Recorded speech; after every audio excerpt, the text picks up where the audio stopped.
So let me begin with actually thanking you all for inviting me here. Thank you so much. So Shabbat Shalom. You know, this is a wonderful event to be here. First of all, to be here with you with a common basis, to pray to God Almighty, to God. We are here to pray Him, which is our main commandment. It's been a long time not teaching in the regular classes like this. I'm teaching now online, so I'm talking less but writing more, so that's why anyways. I would like to talk about my experience here and my experience in Turkey, and bring it to the fore and talk about our common experiences. Religious survival and search for spiritual fundament is progressing in the world.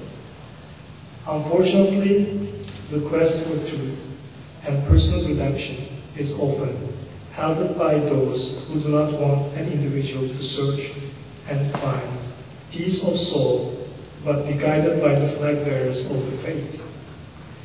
Faith is most of the time a personal experience between the man, woman, and the God.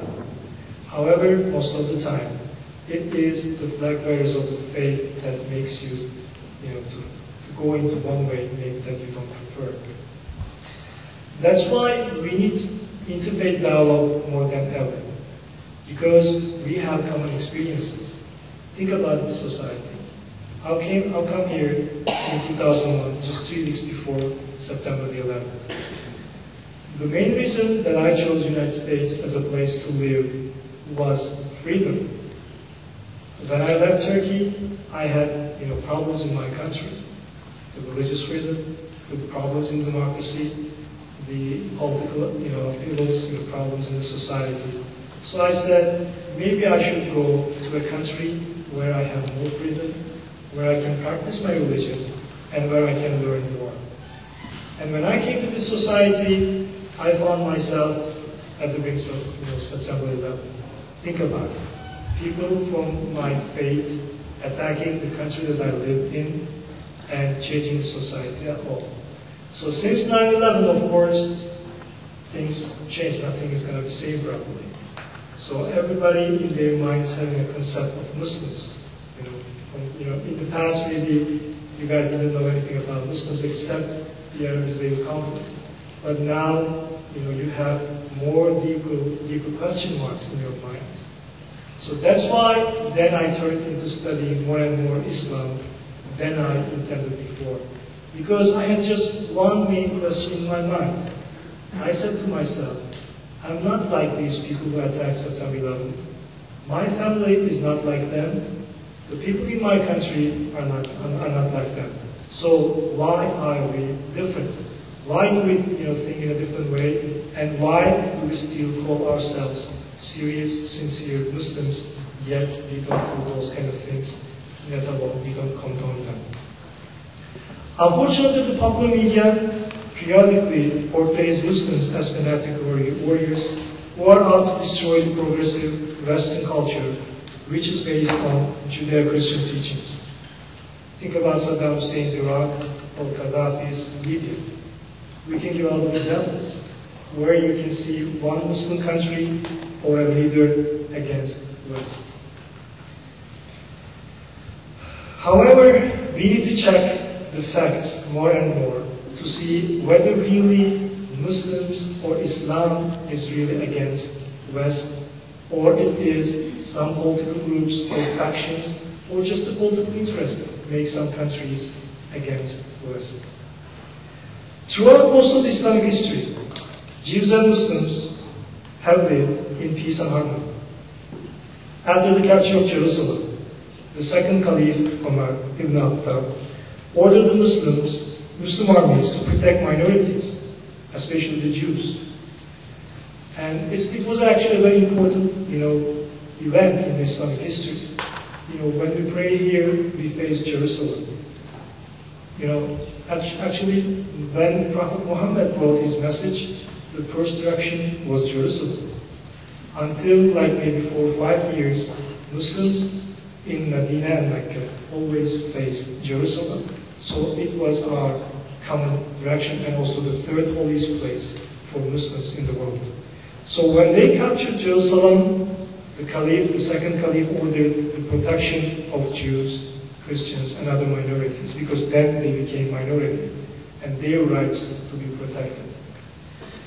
During the rule of Harun al-Rashid in Baghdad, today's Iraq, there were many Jewish wazirs, meaning ministers, in the Caliph's court who advised the ruler on important issues of the state. It was maybe 10 centuries ago. Think about today's Baghdad. So 10 centuries ago, thousands of years ago, Jews were the ministers in the court of the Sultan, or they were living freely in the Middle East. But think about it today. So what has changed? Sultan of my home country, Turkey, had a long tradition of sending Jewish ambassadors to Europe for negotiating treaties and making diplomatic contacts. By the way, we don't need to mention the 1492 events in Spain afterwards, where Turkish Sultan saved the Jewish and Muslims, and he took them to today's modern Turkey.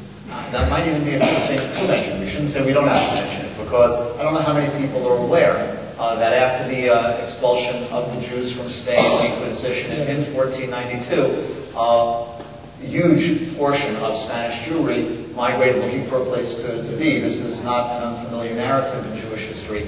And the Sultan of Turkey took in the Jewish people where they lived for hundreds of years in peace and protection. And for us, actually, it was an ordinary event, to tell the truth, because people were persecuted, Inquisition, so you help them.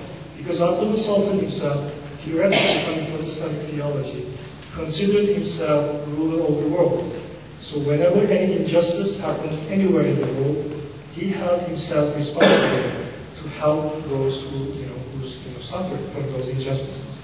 That's why the Bayezid II, the son of the famous conqueror of Istanbul, Muhammad the Conqueror, he helped Jews to come and stay in the Balkan region, which is today like Greece or Bulgaria, or some very famous parts of today's Istanbul, modern Istanbul, where still we have Jewish minority living. As I said, it is an important event for you, of course, but it was just an ordinary event for us because you have who are in need. It was during this social period of social stability and intellectual fertility that one of the most striking figures of the medieval Islamic world lived. Right after Jews arrived to Istanbul, actually the Turkish Sultan had the famous saying. He said, "Now I am more richer than the Europeans." And he said, "I don't understand why they sent their very important people to me instead of keeping and taking care of them." This was a very interesting thing. Ibn Maymun, think about it, known in the West as Maimonides, was a Jewish scholar who lived and worked in Spain during the 12th century, and he wrote one of very famous books, The Guide for the Perplexed, in Arabic, actually. So he was writing, he was studying, he was working in Arabic or with Arabic scholars in Spain, and nobody had any problem with that. That was the time where the Muslims in Spain, who were the rulers of the country, established one of the most important Islamic civilizations. We even have a sign of it in South Florida. When you go to downtown Miami, you see the Freedom Tower. Where do you think it comes from? It is just 12th century minaret of a mosque in Spain. It was established by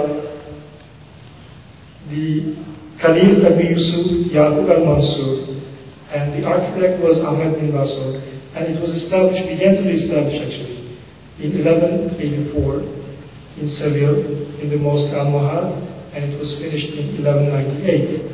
Then it was brought here as a sign of maybe a cultural connection with Spain, and it was actually one of the most amazing buildings at the time. It was the tallest one, and it was built by Muslims, and together with that, it had signs of Jewish and Christian cultures too. Today, it's not a mosque, it's I guess a church, but the oldest original building is actually a part of a mosque.